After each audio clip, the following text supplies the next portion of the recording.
Hello, and welcome to the Market Bull Podcast. Please note, topics and stocks discussed in this podcast are not financial or investment advice. Today on the show, I spoke with John Borshoff, the CEO and Managing Director of DYLLF, which is listed on the ASX under code DYL. DYLLF is an advanced uranium company led by a world-class and proven team in the uranium sector, focused on Namibia and Australian projects. John began by talking about his history in the mining sector and his rollercoaster journey in founding Paladin Energy, in which he took the company from less than 1 cent to over $10 on the ASX at its peak. John talked about his learnings during these uranium cycles he's experienced and what he has done differently in developing and building DYLLF. John talked about the energy sector and the movement towards nuclear energy and what this will mean for the sector. John also discussed the plans for the 2 advanced DYLLF projects and what's in store for them. I hope you enjoy listening and make sure to like, follow and subscribe to the show. So hello, I'm Ben Kostrich and you're listening to the Market Bull Podcast. Today on the show, after almost a referral from another guest I interviewed, Rick Rule, I have John Borshoff, the CEO and Managing Director of DYLLF, which is listed on the ASX code DYL. It's in the uranium space and, well, it goes without saying, John has quite a reputation in the uranium sector. But welcome to the show, John. Thank you, Ben. I'm really glad to be here. Your first time I've sort of met your organisation and looking forward to our chat. Yeah, when I was going through your backstory, naturally, a few people should remember you from your days at Paladin Energy and your whole exposure. But if people haven't ever heard of you before, and if I throw your mind back to where it all started for you, how did you get involved in uranium and the mining sector and to where you are now? Well, it's going back quite a bit, but I'm a geologist, and I started off essentially in the nickel boom times in the sort of early 70s, and nickel had started to die away. That boom was moving, and also the oil shock happened, and looking for work at that time, and I'd sort of started off late only because of the sort of delays on national service and things like that, and I joined a company called Canadian Superior, an oil and gas company, Canadian, on this uranium stuff, which I didn't know much about, and from there I moved into got a job with Uranium, a West German uranium company, global, and cut my teeth on uranium 16, 17 years with them, and it was just a fabulous learning period for me because it was part of that uranium boom that happened, oil shock, building reactors, and really uranium was regarded as a commodity that was quite rare up until that time. And then what with airborne surveys, radiometrics, the whole planet was mapped in terms of the radiometrically, you can see indirectly anomalies, great discoveries happened, and great learning, and a fantastic exposure. And I think that period of education in those resources, and most of the resources that were discovered at that time are ones that are already here today and haven't been exploited. So with that, with Uranerts, it left because of the politics in Australia with the 3-mine policy, and the I got to be running the whole Australasian operations, and then I decided, well, I can negotiate the databases out of Uranerts, and I got those. They were a tremendous asset. And after a few years, I decided to float Paladin, and essentially, again, I sort of had all my sort of most of my career was on uranium and things nuclear, and I thought, just try copper gold, and there was a lot of copper gold deposits that had association with uranium. So you could actually use indirect methods to also check out on that. But that sort of lasted 1.5 years in Paladin, and I then thought, okay, or pre-Paladin, and I thought, oh, we'll go for it, and raised about $7 million at that time in 1994, and then it was as I say, nearly a 20-year period, 16, of developing Paladin. When I told my board, look, I think we should go for uranium, but as I said, it was a copper gold type startup, and said that that it'll be an absolute ride, and if there's a boom that comes up, we'll be way ahead of the game. The board believed me, and we started to build a contrarian approach. Uranium was down post Chernobyl, and I got some of the team from Uranus with me. That's a recurring theme throughout the whole life. Yeah, and then just plugged away. It was hard. I had a very broad experience and understanding and appreciation of not just the commodity, but how it fitted in the energy equation. All of those things really interested me a lot, and so I didn't go into it as sort of just with a geological hat or this. It was just an all-rounder, but with real fundamental understanding. Our share price, we had some unbelievable stories where we only had $50,000 in the bank. Yeah. And never anybody that worked for me didn't have any, wasn't paid. But I went for 1 or 2 years without any pay, and so we gradually built a base both in Australia and in Africa.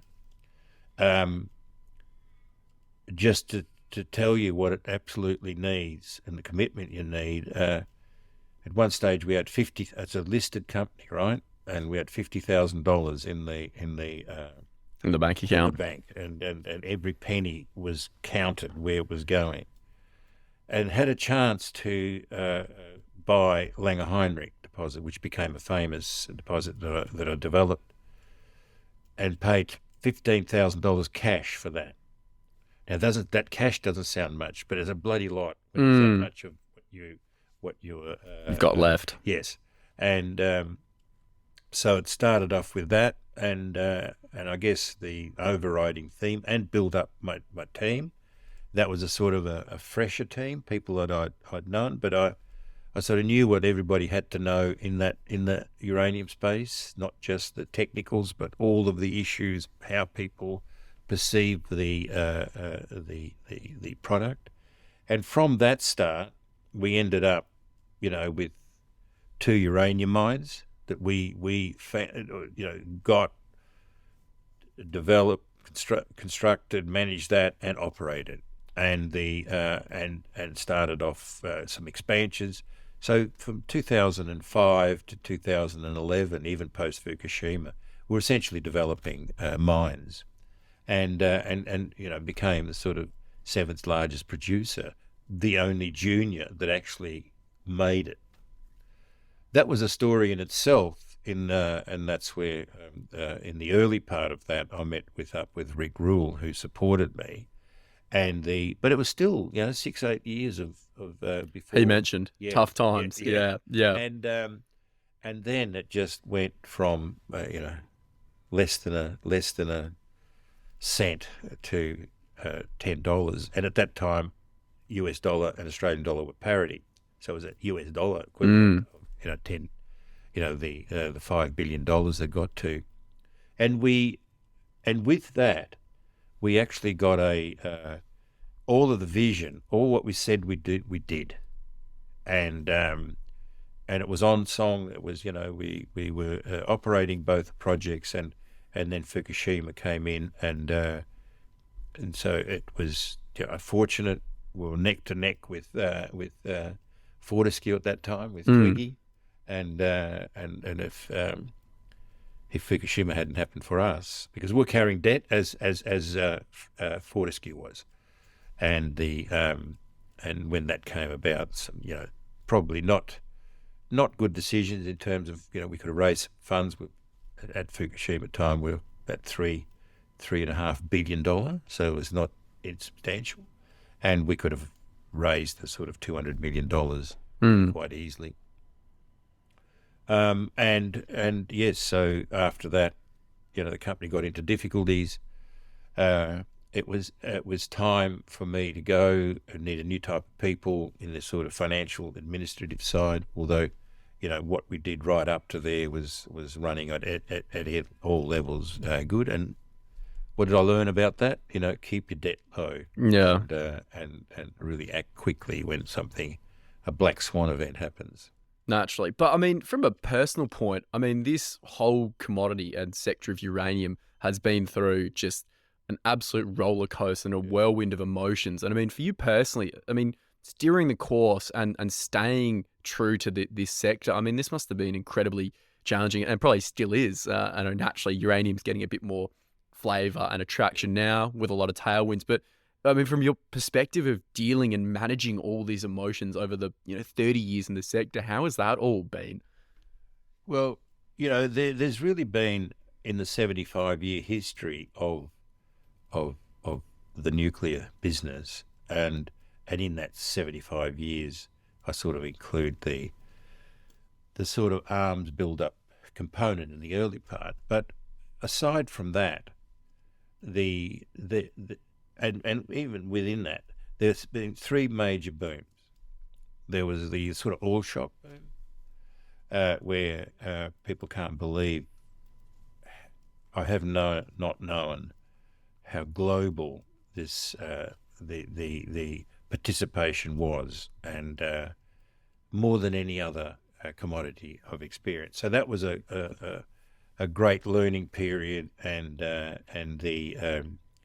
so the challenges of that, I was sort of working within a big corporation. You're sort of largely protected in that type of environment, and so when that phase happened, then the next cycle, which was the Chinese-dominated cycle, so 30 countries were involved in nuclearification in the oil shock period, and Chernobyl in 1986, and everything went down. So that was an emotional roller coaster again. Yeah, abandoning, doing this, doing that, and it was the part of the sort of erosion of that fabulous expertise that people left the industry never to come back, which I'll talk about a bit later, and the consequences of that.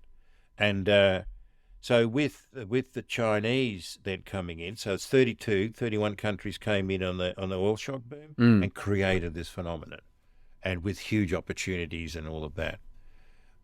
One country decided to support nuclear out in this time, and that was what created that sort of second boom, that sort of Chinese-inspired boom, and from that there were hundreds and hundreds of companies that sort of got up to 400 or 500 companies, and of all of those, Paladin was the only one that actually developed, that actually got substantial as a junior, and the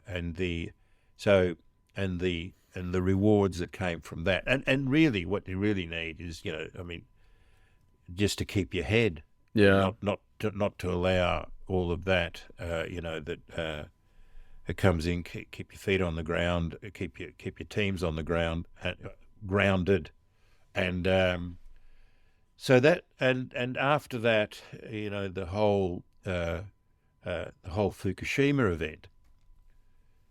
But I started seeing that from Chernobyl comes opportunities, and from where everybody, the whole pack, is leaving, turn around and have a look what's there, and you'll find opportunities. That's what's happened with Paladin. So Chernobyl, when Fukushima happened, there was another diminution of the expertise. From 400 companies, we ended up with 50 companies because they all abandoned the sector. They all went to iron ore or whatever was the Popular flavour of the month thing.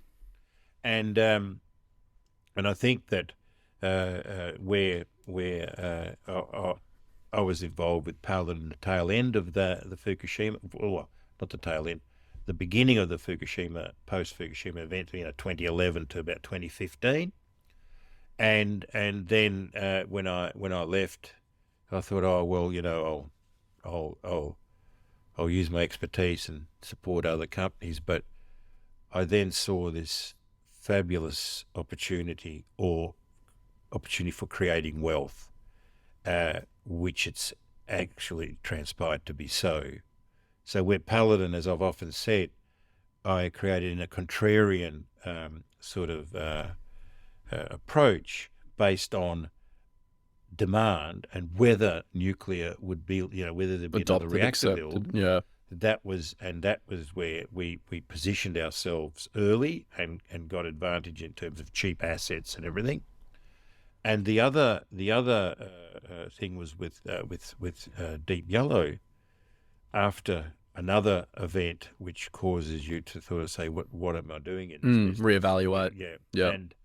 And it was that there was a huge opportunity when you look at the whole uranium sector and how it's suffered, how it's sort of become more broken over those years of inactivity, that I saw supply as the issue. Who'd built uranium mines? Which of that? None of the others had built mines apart from the Paladin team. So starting up then Deep Yellow, and when you do it in a contrarian approach, there's no euphoria that you're following. You're sort of following the boom. There's no boom. You're on your own, and shepherding the sheep. You're not on your vision, on your belief, and bringing a whole team together. So all of those emotions. What is really good is that with Deep Yellow, formed the sort of strategy in 2016 of what needed to happen, what a company needed to do to become formidable when the boom came. And that was then based around a twofold strategy. One was the company I chose to be the vehicle, which was Deep Yellow, had some properties in Namibia, which I felt had not been fully exploited, had a lot of work, but as I've said many times, they found the trees, but they couldn't see the forest for looking. And the other part was the sector consolidation, where an industry that has suffered so much always needs renovation, consolidation, and particularly if you're predicting in your vision higher demand, bigger companies to be able to give and assure supply. So all of those things. So it's not just sitting in there, I've got my one deposit and I'll bloody do this and that little gold thing. And I think that what's happened in those 5 years or 6 is when I sort of got this strategy and articulated and worked toward it for 5 years, there was no zero mission. It was just non-existent. There was no huge geopolitical problems. Yeah. And in hindsight now, that strategy is absolutely relevant. It was exactly what's needed. And you can't just say, oh, these events happen, I'm just going to tomorrow just do this and that and catch up. You really got to build and create some hard wood in your sort of growth. And that now is where the sort of upside, that still to be careful, there's still a lot of work to be done. But, we've established a company of global significance, mainly through vision and application. And having established that, now we're looking at execution in the next 5 years of those assets which we have acquired both by, as I say, through the drill bit or through merger, is now to convert those into operating. So we've got 2 assets there, and we've got the third asset, which is the team. And that I've spent as much time developing the team as it is just the deposit.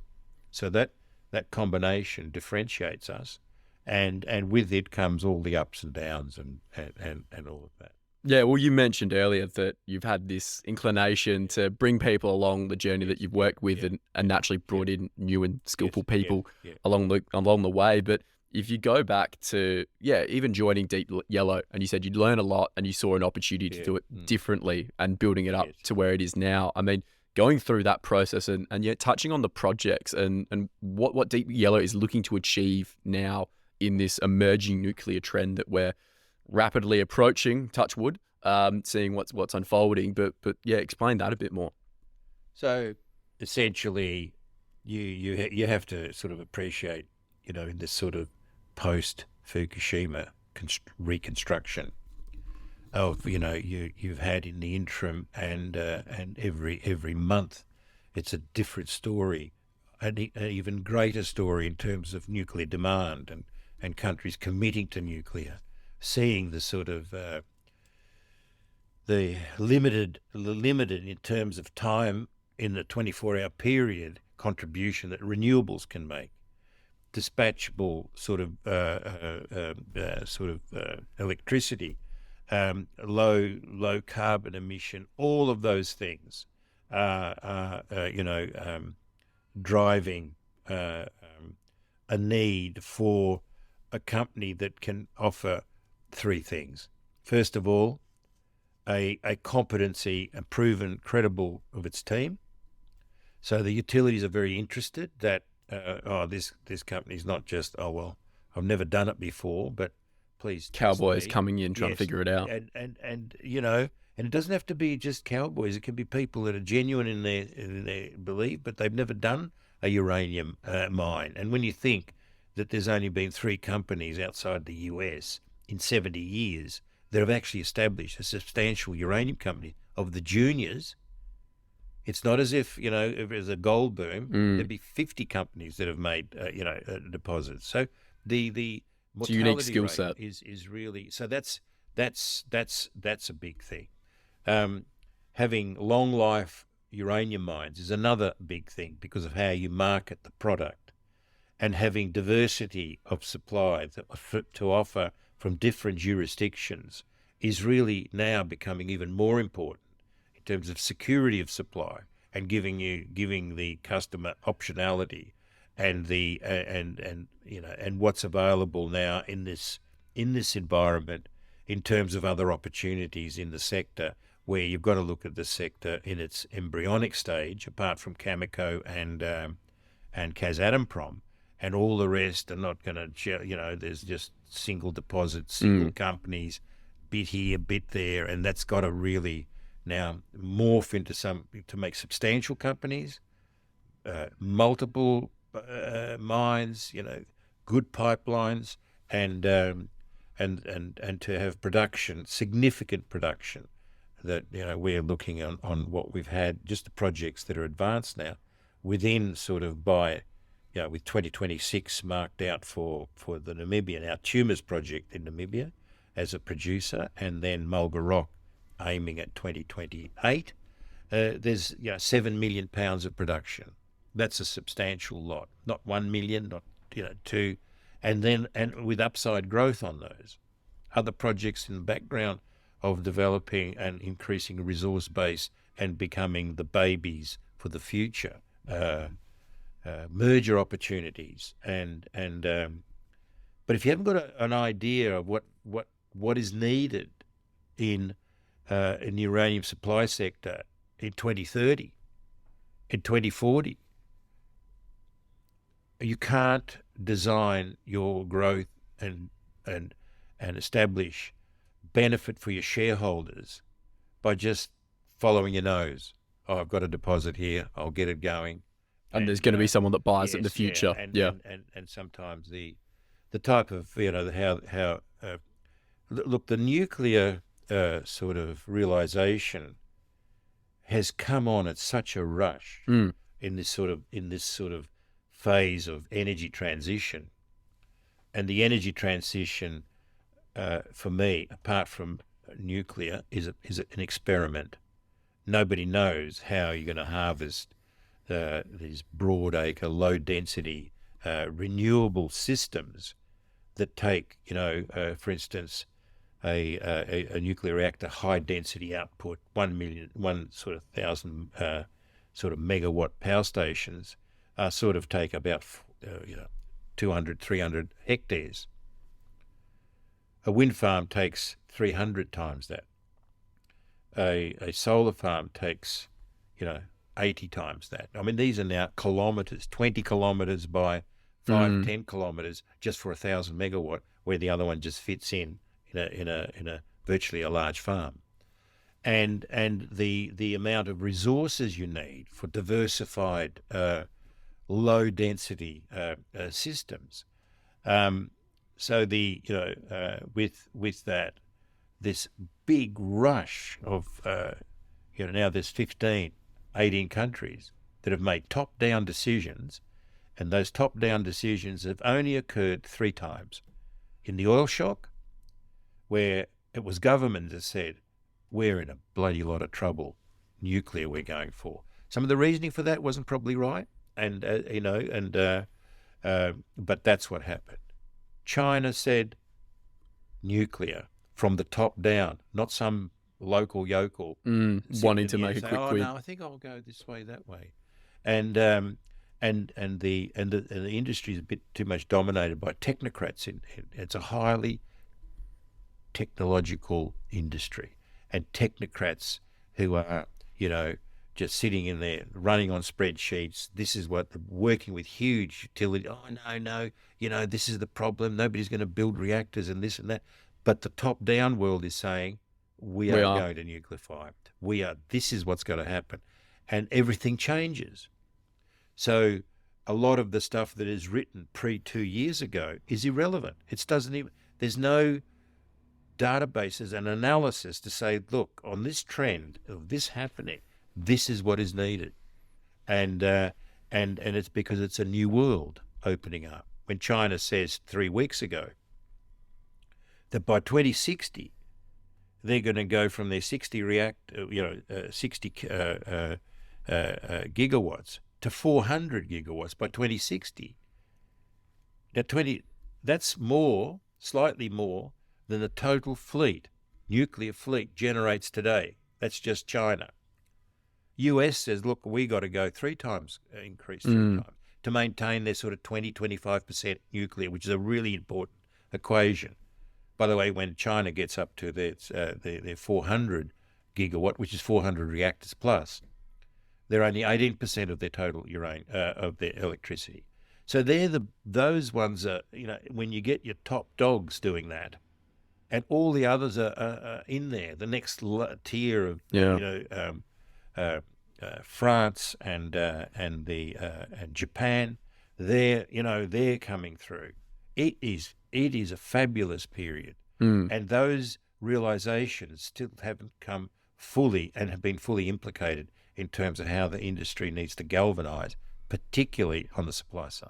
And you can see that you go year by year, the usage of energy is only increasing, and with the dead set dates apparently of when we're going to stop and abolish coal, it really sets a precedent of where are we going to get all this energy if it's increasing at rapid rates and we don't have a real substitute that's going to guarantee supply. And I mean, you talked before about the outlook for uranium, and I know over the last few years there has been that oversupply previously, but a lot of that is dwindled down. So when you're looking at the actual supply levels of uranium and this ever-growing demand that's, it's not going to be next week, it's over this 10, 20, 30, 40-year plan, what is that really evolving into?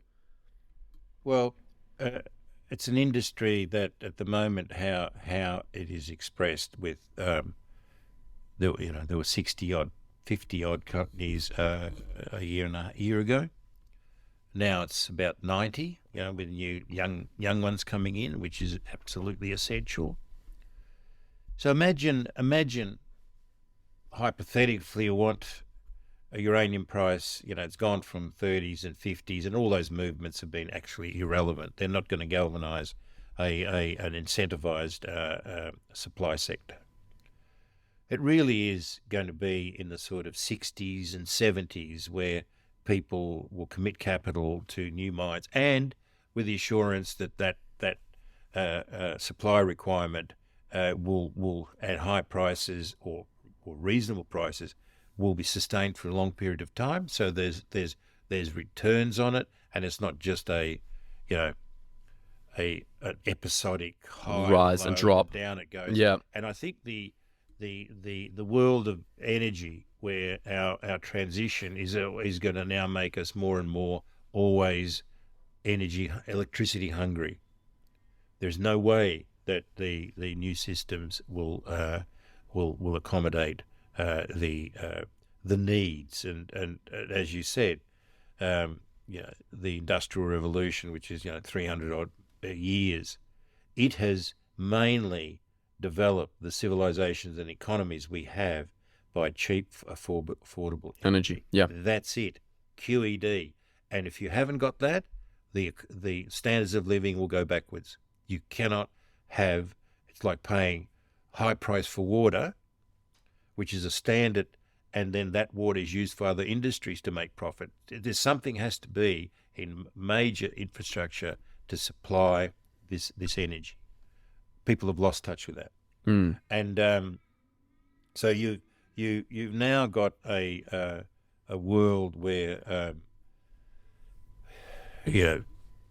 I often say to people, you look at electricity as just one third of the expression of energy needs and of the globe, and the big ones are transport and fossil fuels and petrol that's needed for that, and industrial heat, process heat, which is half the world's energy equation.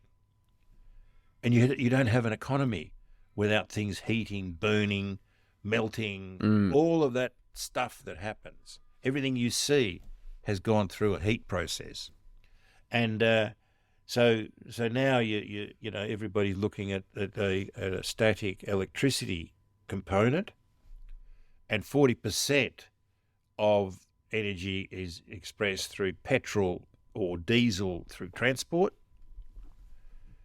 And the world has been contending for the last 4 or 5 years, just trying to encroach on the current electricity needs, of which globally it's only 3%.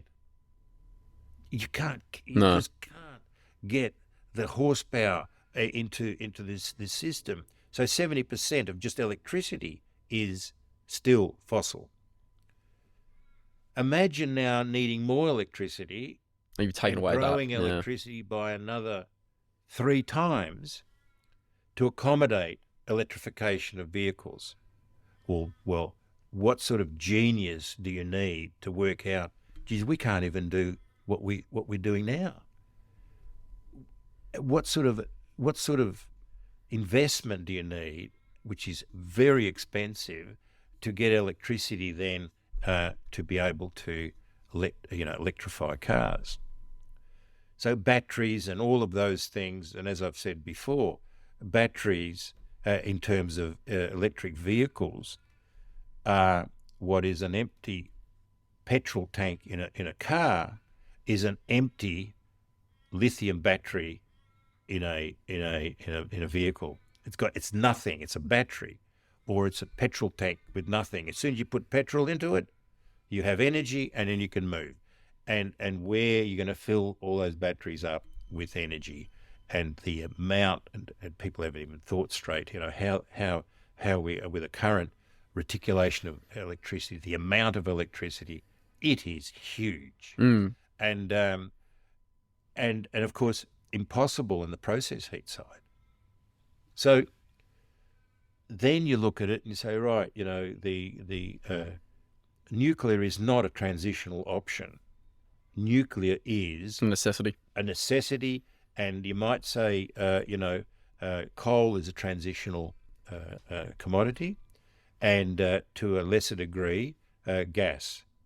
But you've got to think about it in non-emotional terms and say, well, one thing I've got to do is protect the economy, the citizens, that they've got electricity and they can make businesses and make money. In the end, it'll be these governments no matter which ideology you favour, conservative, bloody Labor, whatever. As soon as you can't afford electricity, as soon as you can't do this, they'll abandon you. Yeah, as soon as your lights don't go on, boom, everything changes. You're stuffed. Yeah. So forgetting about the sort of idealistic dreaming, and somebody said, I read in the weekend, a reputable guy, he said, "Oh yeah, I know it's going to be difficult, but it's worth having a go." You're playing with life and death here, in an energy sense. Yeah. It is not an experiment of an academic to say, "Oh, let's have a go here." Small test sample. This, that, and the other. So in that, the industry can't afford to throw something away while it hasn't got anything on the other hand. A proven substitute that's going to take over. Of that. Now, in the world, nuclear satisfies all of those needs, and the fear of of waste and all of those things are just that. There's better, fantastic, proven engineering solutions, but there's no proven engineering solutions for emission control. Sequestration is still maybe, or whatever it is, and so here it is. It's a standalone industry with low carbon footprint. So I wish I wasn't a pro-nuclear, just to be able to give authority to what I say, that even if I wasn't, I'd work out and say, we need a system. Forget about the word nuclear. Just say, low carbon, low cost, safe, small footprint, low resource usage. I'll have that one. Thanks. It's a no-brainer. And then somebody says, but that's nuclear. Well, so it is. Yeah. I'm there after what those criteria are and what the planet needs. And if people believe in global warming, one thing, that's fine. If people believe that a civilization and economy has to contribute and continue while satisfying those needs, bam, that's another thing. So it's not a single thing. Oh, this is what I'm going to do on my own. It needs to answer a whole lot of issues. Well, it's an interesting point you touched before about this acceleration to adopting batteries, and we're all talking about storage, but what's the point in getting there if we've not even got any energy to store on these batteries? And that's an interesting point about, we're seeing it across the world with, inflation and rates going up, and everyone's talking about energy costs going up. And, this is the tip of the iceberg, that suddenly there's a lot more noise and activism about, hey, I don't want to start paying more for my energy, more to have my lights on, more to heat my home than previously. Like, why is this? And you're starting to see, as you said, this adoption and acceptance of nuclear. And I mean, during your time, you would have seen a whole host of different moments and times that it's being accepted, and then the frustrations of a certain, as you said, a black swan event. But why do you see potentially this point in time and this moment we're approaching being a little bit unique or different to previous sectors or seasons in the uranium and nuclear energy space? So when the oil shock came and nuclear was establishing itself from the late 60s, let's say half a dozen reactors in the world, to in 20 years to 400 reactors. And those 400 supplied 20% of global electricity. And when you look at what it is today, that ability for these systems to provide huge amounts of electricity are hugely valuable, and people need to see it that way. You can't. Let's say you had for a 24-hour delivery of electricity, and you had one wind farm that is 20 kilometres by 10 kilometres to produce enough electricity for one city for 6 hours, right? What are you doing with the other 18? So for the other 18, you need another 4 of these bloody things. And because they then have to charge these batteries that then will take over, for which there's no technology, by the way. Exactly. In terms of those sort of things. So the the enormity of moving to 24/7 delivery, it hasn't been really thought about. I don't think. Look, I don't want to say. I will say it because, but I don't think we're going to get rid of coal in by 2050. No matter how you look at it, We're just not ready or it's poised not ready for ready. it. You've got a billion and a half people in Africa. They can afford, coal and sort of the low end. They'll have rooftop solar, which is great just for running a laptop and a couple of globes. You know what I mean? Yeah. Well, South Africa has the load shedding yes, debacle going on as we yes, speak, yes. which people may or may not Yeah. be familiar with as well. So looking at and the whole solution will be the combination of energy mixes and these systems that are looking at not combining energy system and mixing those.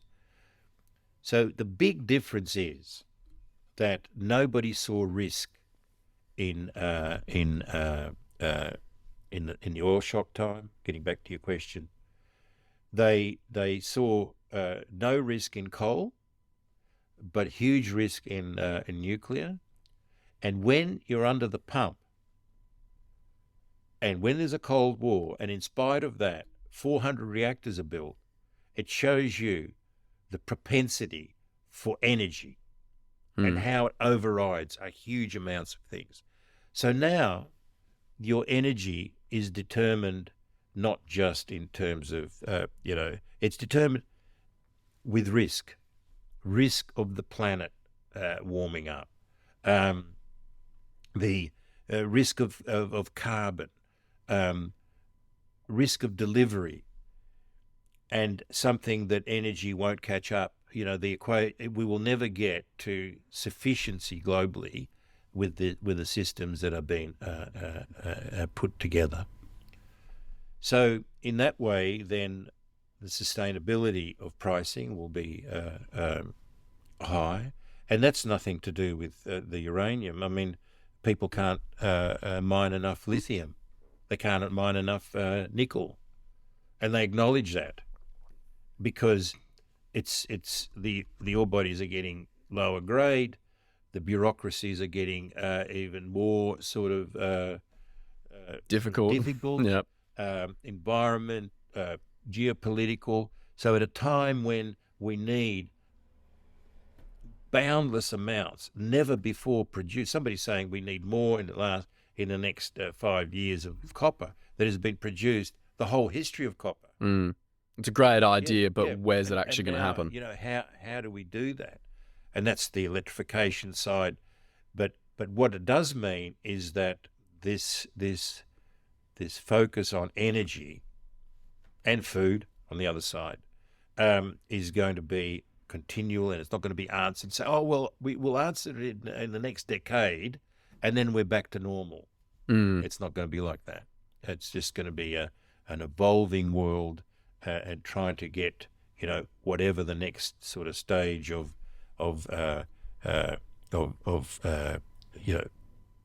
energy production, of which to me renewables are an experiment. Not just to say, oh no, why does experiment? You turn a propeller and you create electricity. The experiment is where you're going to get so much land. Yeah. The experiment is where you're going to get so much resources.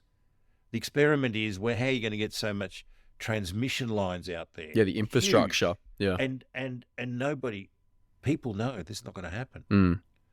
Farmers will sit there with their guns and have these things coming across their paddocks. Never mind the wind farm, but these imposing, huge just rows and rows transmission lines.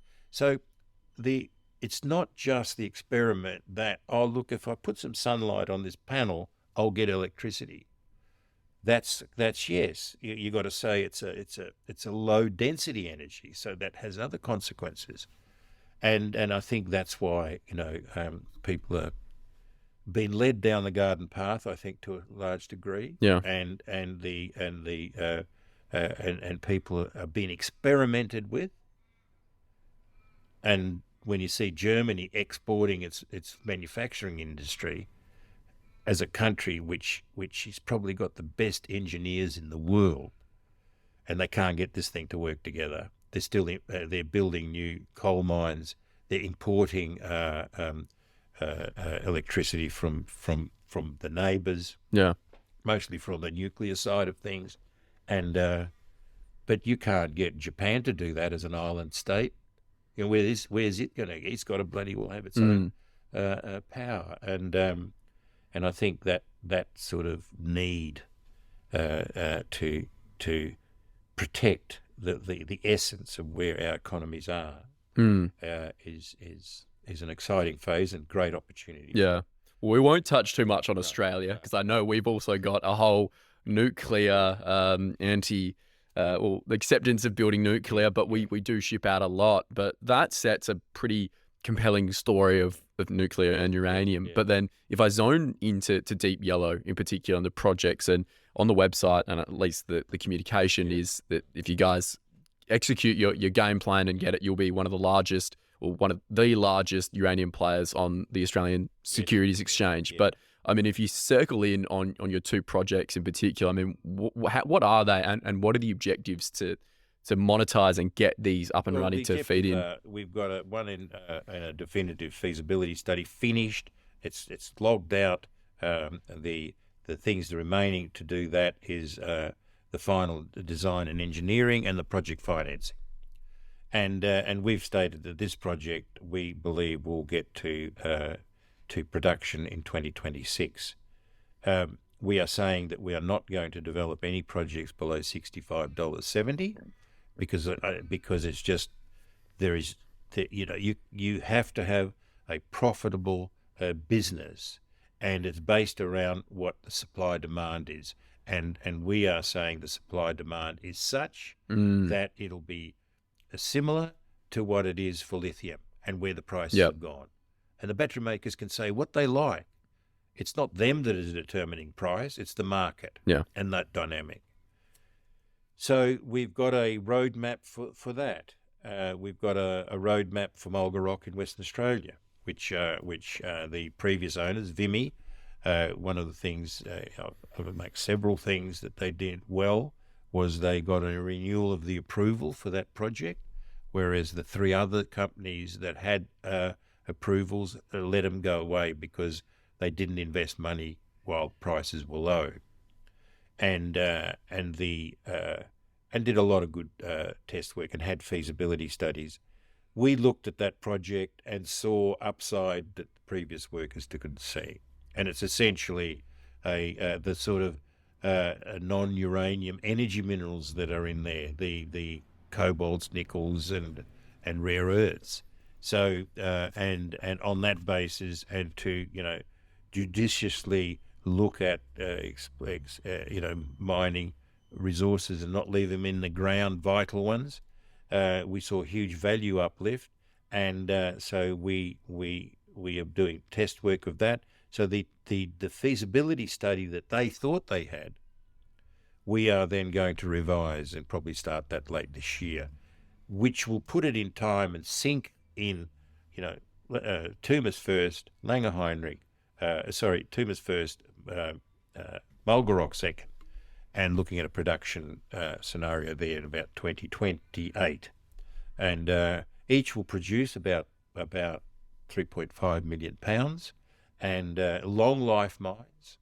So we're looking now post 2050, which satisfies all that and makes us a highly attractive in terms of that.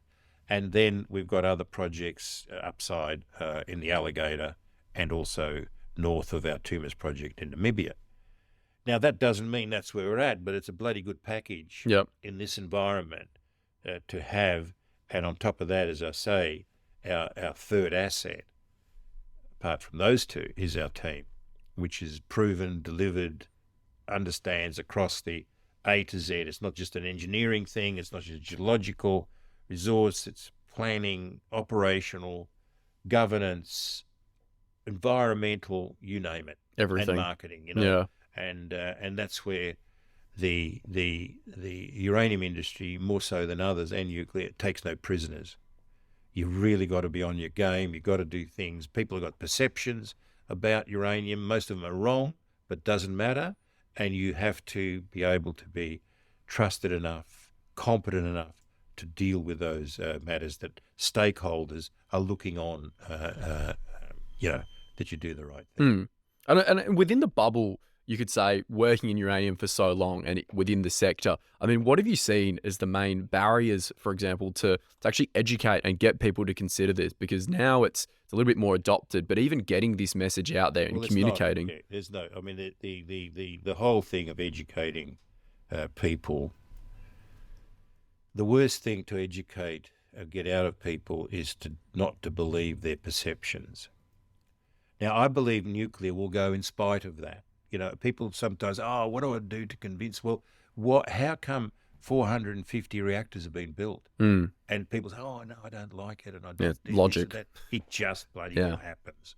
And but I'm not saying this in a carefree way. When you look at now the global surveys, there was a fantastic sort of study done by 2-3 big NGOs, and they are commenting how much the public are going pro-nuclear, and as a necessary sort of element to the energy. America is now 76% pro-nuclear. Goodness me. Yeah, it wasn't long ago. That was the opposite sort of a thing. Yeah, and not long ago it was 45. So I don't see, I see that that perception, that reality, and really people have got to look at the reality of where we're at and how this sort of planet is going to move on. And that's where And I mean, just recently, I should say, it popped up in the news about Namibia, and there was all the talk about them nationalising their sector, and I think at the time that had quite an impact on share price, and I know you made a statement about that, because naturally within the sector you have a much more sort of intense relationship with countries and governments as opposed to your everyday investor that's circling Twitter. But I mean, going through that, I mean, what were you noticing happening, and even a perspective from the inside, what do you see happening there? Well, the minister retracted his words in 4 days later, and they realised that they can't. They need to protect foreign investment. The reaction was, I believe, overreaction. Yeah. It's something that we need to monitor. And if you're going to be saying, let's pick on the poor Africans, well, let's pick on Queensland and overnight putting a 40% royalty on coal.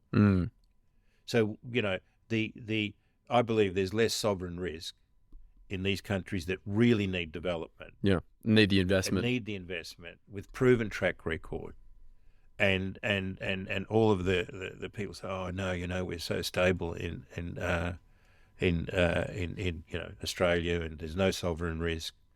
It's to manage that, and I think the relationships, the delivery, that you're not just sort of promising and never delivering. So the share prices have recovered. Naturally, it was the one day, and then it shot up again because reality kicked in.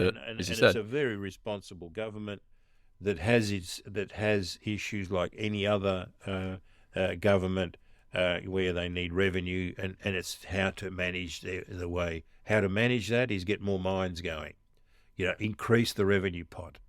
And that is something that is happening in Namibia. I mean, the market reactions, I mean, it's in mining, but I've seen it in tech where I flash back, completely unrelated, but, Google announced their AI and it didn't work. And they had a 10% day drop. And you sort of sat there and go, that's a huge overreaction to something that really has got nothing to do with the fundamentals of a business, the operations, the structure. And of course, now it's raced away again. But it just goes that we're in this dopamine cycle where you see something, you instantly act on it, and then you sort of have that hit and you go, well, yikes, like I might have overreacted. But I mean, this is really, I had a lot to talk about, and naturally I think we could talk for hours, but I think this has been a really good insight into yourself, naturally, uranium, nuclear, and of course, Deep Yellow. There's a lot of news, but for listeners that want to get more information about Deep Yellow and of course, events coming up or what's going on in the company, where can they go? Well, our website, is there with updates which we put out regularly. People can write in and get themselves on our mailing list. They can drop into my email or the info, and I'll get back to them, or one of my people will. So it's we're open doors. Yeah, come and ask a question if you got. No, thank you so much, John, for taking the time to speak with me. And yeah, I look forward to watching the uranium space and, of course, Deep Yellow progress through this, you could say, expected energy discussion. But yeah, that's been amazing. And yeah, look forward to having you back to discuss updates. So thank you for speaking on the show. It's been a pleasure, Ben. Good. Thank you. Thanks for listening to the Market Bull podcast. If you enjoyed it, please make sure to like and subscribe. You can follow the Market Bull on our socials at Twitter and LinkedIn by searching The Market Bull. You can also subscribe to our newsletter on the website by visiting www.themarketbull.com.au.